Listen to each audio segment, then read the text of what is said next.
Hello, my name is Danielle Hollenbeck. Welcome to my channel. If you're new here, please like and subscribe. If you like content about fitness, family, kids, fun lifestyle stuff, really whatever you want to see, I usually make videos about whatever I want. So comment down below if there's any videos you want to see. And of course, like I said, like and subscribe to my channel. Today we are talking about goals for the new year. 2020 is here, meaning that we have a lot going on for the next 12 months. You're going to want to make sure you set some goals to keep moving forward. I know that at the beginning of the new year, it always kind of rejuvenates me to do more and keep pushing towards goals for not only the short term, but long term. So let's get into my top 10 goals for 2020. 2020, that sounds weird, doesn't it? Goal number one comes because I had a baby a month ago and I really want to be the best mom I can. So goal number one is to become a good mom. Now, people's definitions of good mom is all over the place. I mean, honestly, I think most moms are good at some things and maybe not as good as others. I know there's plenty of things I'm not great at. Maybe I'll learn them in time. Maybe I'll never be good at a few things. But I want to do as much reading and watching of videos. There's a bunch of YouTubers I like who are moms. Jess Hover's one of my favorites. She's awesome. Many tips, and she's one of those moms who doesn't think that everything is perfect and that her life has to be perfect. Because as a mom, I have learned that putting things together like I used to and trying to get them to perfection might be a little bit different now because your life is just busier once you have a little baby. So in this year, I just want to read as much as possible about parenting, childhood development, how to, set my child up to go to school and be educated and, go to college. I just want to do all the reading possible for educating children so my son can be set for his future. Goal number two goes along with goal number one, mainly because in the last year I was pregnant for 9 months, meaning that my fitness level went down quite a bit. If you want to learn about me and how I kept fit while pregnant, I got a video up there about my running schedule and what that looked like. But this year, as soon as I had the baby, I looked okay. I wasn't disappointed with my weight gain or, strength loss that I had. But I'm not to that level that I used to be at. When I became pregnant, I was in the best shape that I'd been in my adult life. So I want to get back there. My goal is to do it by end of March, beginning of April, kind of be back to where I'm, running 7 to 8 minute miles for 8 miles. I mean, I want to get back up there fast, but I can't push it too much. I know that. So I've been pushing to stick to my running schedule and at least get back into it a little bit, but I am hoping by April that I'm back there. Now that leads me into my next goal, goal number 3, which is to run 2 half marathons this year. There's one in May that I want to run and kind of have a baseline for where I'm at. My last half marathon I ran in an hour 50 minutes. I had not trained as hard as I could have for that one. So I know that if I would have trained harder, I probably could have cut a few minutes off. So my PR goal for this year for the first marathon is just below an hour 50. For September, I want to get at least 2 or 3 minutes better than the May one. So hopefully low 1 hour 40 minutes, somewhere in the 40 to 45 minutes for that. We'll see. I'm not a person who gets too upset about my times in races as long as I know that I tried and I pushed and, I gave it all. That always makes me feel good. So yeah, if I get anything, under that hour 50 mark for the first one, I'm going to be pretty happy. But my training schedule starts basically after January. February is when I'll start doing more intense workouts because I'm still in that postpartum recovery right now. But yeah, I'm just excited to get back out there and race because I didn't get to race all year and I miss it. I really, really miss it. So that's goal number 3. For goal number 4, it is to make more YouTube videos. I love being on YouTube. I love producing content, coming up with ideas, writing out what these videos are going to be about. And I love when I get great responses that, my video helped someone or that, it was fun to watch. So I want to make more content. It actually will be cool because now that I have a baby, I can do a little bit of family stuff too.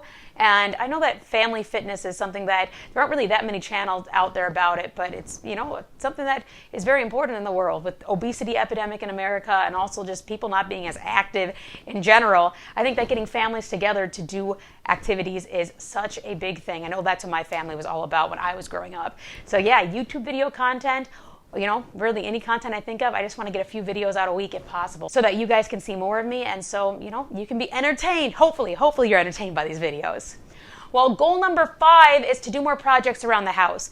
Now, I don't know if I've really talked about this on my channel, but I own a house from 1880. My husband and I bought it about a year before we were married, and we spent a whole year fixing it up. You know, it had a lot of work that needed to be done, and I'm very particular and like my household projects, and I like my house to be how I want it. So I put a lot of time and effort into it. But like anyone who owns a home, you know the projects are never done. We have about 3 or 4 pretty important projects to get done this year. We have a dirt basement, a hole in our basement. We basically have to rip up all the concrete in our basement to make the ceilings higher and make it finished. That's an expensive project and it takes a lot of time, but something I want to get done this year. We also have a gravel driveway with a really long drive. Being in Iowa, it gets icy and snowy. I don't want to be shoveling gravel anymore, so hopefully, fingers crossed, we can get it asphalted by the end of the summer. And then there's just like little cosmetic but also organizational things, such as I want to put up more bookshelves and have more room to display the little knickknacks that I've collected over the years. And that's also going to help childproof the house because I can make the shelves higher, which we don't have a childproof house right now. And I have about 6 months to get it childproof. So that project's probably going to be a little bit higher on the list. We need some bookshelves that are high up around our house.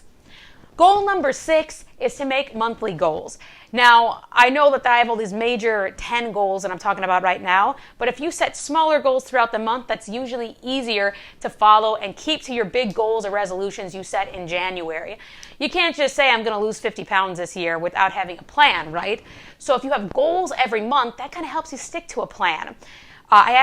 Today, I'm going to be writing out kind of like my workouts that I want to do for the next few months, just so I can see, where I should be by the end of April. I really want to get that fitness level back up, so I'm going to plan those goals for fitness. I'm also going to have personal goals, financial goals, and professional goals that I kind of had last year too, and it helped me keep on track. But I want them to be even a little bit more detailed this year and have a better timeline, because that's the one thing I'm not great with, setting that timeline. I can kind of write like, by this time, I want to be at, running this many miles at this time. I want to be looking like this with my savings and have this much of my college loan debt paid off.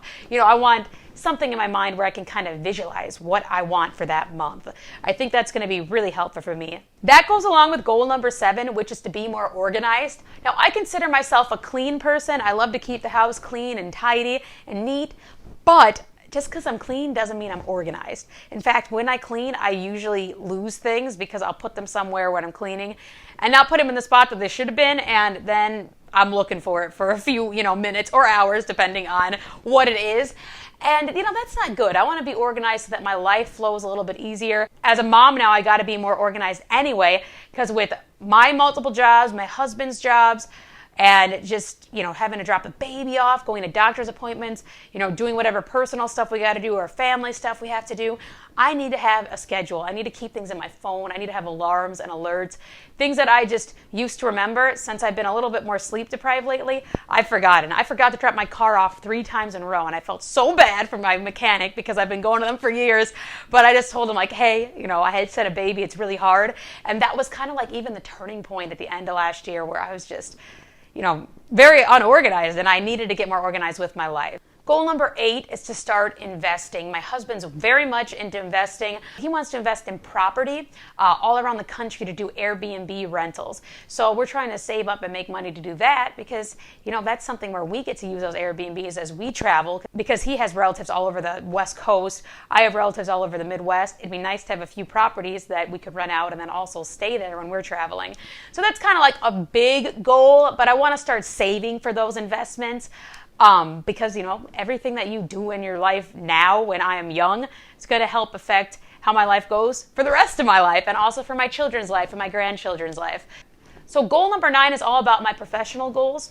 One of my biggest goals in life is to be a college professor. Now, I know I need my PhD for that, but with my master's degree, I can be an instructor at a community college. I've already been offered jobs before, but they never work with my schedule as an adjunct. But I think this coming semester, it's going to work well where I can be an adjunct and also have things work well with my current jobs that I have going on. My last goal for 2020, number 10, is to travel more. In this last year, I took 3 big trips. One was to Austin, Texas. I'd never been there before. It was beautiful.